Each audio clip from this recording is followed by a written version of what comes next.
இறையேசுவில் பிரியமான சகோதர சகோதரிகளே, நமது ஆண்டவர் இயேசு கிறிஸ்துவுடைய திருப்பெயரால் உங்களுக்கும் உங்கள் குடும்பத்தில் இருக்கிற அனைவருக்கும் அன்பும் சமாதானமும் மகிழ்ச்சியும் உண்டாவதாக. அன்புமிக்கவர்களே, ஆகஸ்ட் மாதம் 9ஆம் தேதி தாயாம் திரு அவை திருச்சிலுவையினுடைய புனித தெரேசா பெனடிக்டா என்கிற கார்மல் சபை துறவியினுடைய நினைவு நாளத்தை கொண்டாடுகிறது. இந்த பெண் துறவியானவர் ஜெர்மன் தேசத்தில் பிறந்த ஒரு யூத பெண். யூத குடும்பத்தில் தான் பிறக்கிறார், யூத குடும்பத்தில் தான் வளர்கிறார். இளம் வயதில் மெய்யியல் படிப்பை படித்து அதில் ஒரு பேராசிரியராக வர வேண்டும் என்பது தான் இவருடைய ஒரு ஆவல். இவருடைய பேராசிரியர் ஒருவருடைய விதவை மனைவிக்கு உதவி செய்ய போகிறார். அந்த பெண் ஒரு நல்ல கத்தோலிக்க கிறிஸ்தவ பெண். அந்த பேராசிரியருடைய மனைவினுடைய ஒழுக்கத்தையும் வாழ்வியல் நெறியையும் பார்த்து தானும் ஒரு கத்தோலிக்க கிறிஸ்தவராக மாற விரும்புகிறார். இந்த நேரத்தில் தான் இவருக்கு புனித அவிலா தெரசம்மாவுடைய வாழ்க்கை புத்தகம் பரிசாக கொடுக்கப்படுகிறது. அன்புமிக்கவர்களே, தகுந்த தயாரிப்போடு திருமுழுக்கு பெற்று ஒரு நல்ல கத்தோலிக்க கிறிஸ்தவராக மாறினார் என்று இவருடைய வாழ்க்கையில் நம்ம பார்க்கிறோம். அன்புமிக்கவர்களே, இவர் வாழ்ந்த இந்த ஒரு காலகட்டத்தில் தான் ஜெர்மனி தேசத்தில் கொடுங்கோலன் ஹிட்லர் வாழ்ந்த ஒரு நேரம், யூதர்களை கொன்று குவித்து கொண்டிருந்த ஒரு நேரம். யூதர்கள் பெரும் அளவில் மக்கள் தொகையில் பெருகி கொண்டிருக்கிறார்கள், வளமோடும் வசதியோடு வாழ்ந்து கொண்டு இருக்கிறார்கள் என்று அந்த இனத்தையே அழிக்க விரும்பி பல இடங்களில் யூதர்களை கொத்து கொத்தாக கொன்று குவித்து கொண்டிருந்த ஒரு நேரம்.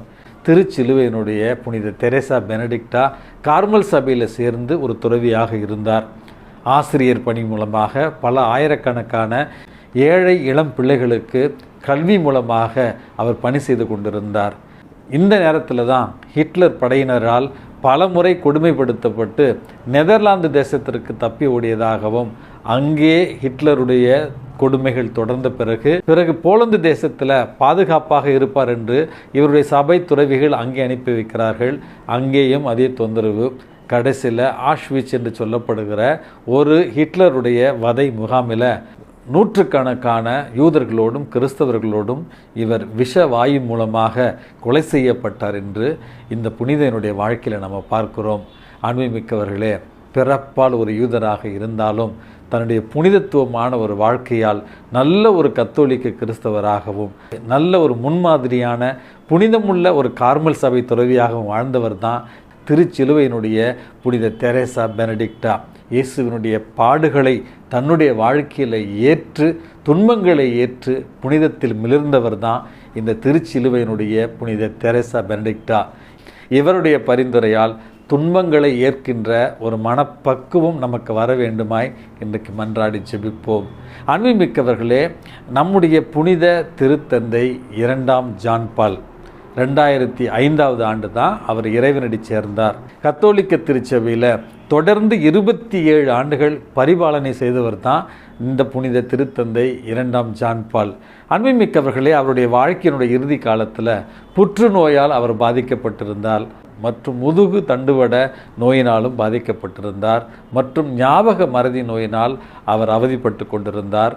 நரம்பு தளர்ச்சி நோயினால் அவர் மிகுந்த வேதனையில் இருந்தார். ஒரு முறை பத்திரிகையாளர்கள் அவரிடத்தில் ஒரு கேள்வி கேட்கிறார்கள், திருத்தந்தையே, நீங்கள் இத்தனை ஆண்டுகள் திருத்தந்தையாக பரிபாலனை செய்து கொண்டிருக்கிறீர்கள், இவ்வளவு கஷ்டப்படுறீங்க, இவ்வளவு துன்பத்தில் இருக்கீங்க, ஆனால் ஏன் நீங்கள் இன்னும் திருத்தந்தையாகவே இருக்கிறீங்க அப்படி என்று அவரிடத்தில் ஒரு குதர்க்கமான ஒரு கேள்வி கேட்கிறார். ஏன் நீங்கள் இந்த வயசான காலத்தில் இருக்கீங்க, ரிட்டையர்மெண்ட் வாங்கிட்டு போக வேண்டியதானே அப்படிங்கிற மாதிரியான ஒரு கேள்வி கேட்கப்படுகிறது. அந்த இடத்துல புனித திருத்தந்தை 2ஆம் ஜான் பால் சொன்னது, இயேசு சிலுவையில் தொங்கிய பொழுது உங்களில் யாராவது அந்த சிலுவையை போய் சுமந்தீர்களா? அல்லது சிலுவை கனமாக இருக்கிறது, துன்பமாக இருக்கிறது என்று இயேசு தான் அந்த சிலுவை விட்டு வந்தாரா? இல்லையே. நம்முடைய வாழ்க்கையில் துன்பங்கள் கடவுளால் கொடுக்கப்படுவது நம்மை சோதிப்பதற்காகவும் நம்மை திடப்படுத்துவதற்காகவும் கொடுக்கப்படுகிறது. என்னுடைய வாழ்க்கையில் இறக்கும் வரையில் கடவுள் கொடுக்கிற துன்பங்களை மகிழ்வோடு நான் ஏற்பேன் அப்படின்னு சொல்லி அந்த நிருபருக்கு பதிலை சொன்னாராம். அன்புமிக்கவர்களே, இந்த நிகழ்ச்சியை நான் சொல்லுவதற்கான காரணம், இன்றைக்கு நமக்கு கொடுக்கப்பட்டிருக்கிற மத்தேயு நற்செய்தியில் 16வது அதிகாரத்தில் நமது ஆண்டவர் இயேசு கிறிஸ்து, என்னை பின்பற்ற விரும்புகிற எவரும் தன்னலம் துறந்து தம் சிலுவையை தூக்கி கொண்டு என்னை பின்பற்றட்டும். ஏனெனில் தம்முடைய உயிரை காத்துக்கொள்ள விரும்புகிற எவரும் அதை இழந்து விடுவார். மாறாக என் பொருட்டு தம்மையே அழித்து கொள்கிற எவரும் வாழ்வடைவார் அப்படின்னு சொல்லி, மனிதர் உலகம் முழுவதையும் ஆதாயமாக்கி கொண்டாலும் தம்முடைய வாழ்வை இழப்பாரெனில் அதனால் கிடைக்கும் பயன் என்ன அப்படிங்கிற ஒரு கேள்வியோடு இயேசுவை பின்பற்ற விரும்புகிறவர்கள் தியாக உள்ளத்தோடு இருக்க வேண்டும். இயேசுவை பின்பற்ற விரும்புகிறவர்கள் இந்த உலகத்தில் இயேசுவின் பொருட்டு அவர்களுக்கு ஏற்படுகிற துன்பங்களையும் துயரங்களையும் சோதனைகளையும் வேதனைகளையும் ஏற்றுக்கொண்டு மனமூந்து இயேசுவை பின்பற்றுகிற பொழுது தான் அது உண்மையான சீடத்துவமாக இருக்கிறது. ஆகவே இந்த துன்பங்களை இயேசுவை ஆதாயமாக்கி கொள்ள, நிலை வாழ்வை ஆதாயமாக்கி கொள்ள நாம் ஏற்றுக்கொள்கிற பொழுது நிச்சயமாக அதுதான் உண்மையான சீடத்துவம் என்பதையும் இறைவன் இன்றைக்கு நமக்கு தெளிவாக சொல்லுகிறார். ஆகவே அன்புமிக்கவர்களே, தியாக உள்ளத்தோடும் துன்பங்களை ஏற்கின்ற மனதோடும் இயேசுவை பின்தொடர்வோம். நிலை வாழ்வை நமக்கான பரிசாய் பெற்றுக்கொள்வோம். எல்லாம் வல்ல இறைவன், தந்தை, மகன், தூய ஆவி உங்களையும் உங்கள் குடும்பத்தில் இருக்கிற அனைவரையும் நிறைவாக ஆசிர்வதித்து பாதுகாத்து வழி நடத்துவாராக. ஆமேன்.